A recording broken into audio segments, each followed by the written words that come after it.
ధర్మస్థల మంజునాథ స్వామి. మేము హోర్నాడు అన్నపూర్ణాదేవి దర్శనం తర్వాత ధర్మస్థల వెళ్ళాము శ్రీ మంజునాథ స్వామిని దర్శించుకోవడానికి. ఈ టెంపుల్ లో ఉన్న శివలింగాన్ని ఆ గ్రామ దేవత అయిన అన్నప్ప చేతుల మీదుగా ప్రతిష్ఠించడం జరిగిందంట. మేము వీకెండ్ లో వెళ్ళడం వల్ల మాకు దర్శనానికి అయితే 1 అవర్ టైం పట్టింది, కానీ దర్శనం అయితే చాలా బాగా అయింది. ఈ ఆలయ నిర్వహణ జైన మతస్థుల ఆధ్వర్యంలో ఉన్న పూజలు మాత్రం హిందూ పూజారులే చేస్తారట.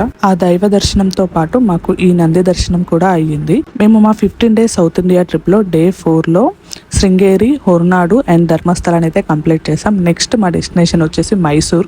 సో మేము మైసూర్లో ఏమేం ప్లేసెస్ ఎక్స్ప్లోర్ చేసాం అనేది నెక్స్ట్ షార్ట్ లో అప్లోడ్ చేస్తాను. కర్ణాటకలో మేము విజిట్ చేసిన ఉడిపి, శృంగేరి, ధర్మస్థల, హోర్నాడు ఇవన్నీ కూడా ఒక 2 అవర్స్ డిస్టెన్స్ లో మాత్రమే ఉంటాయన్నమాట.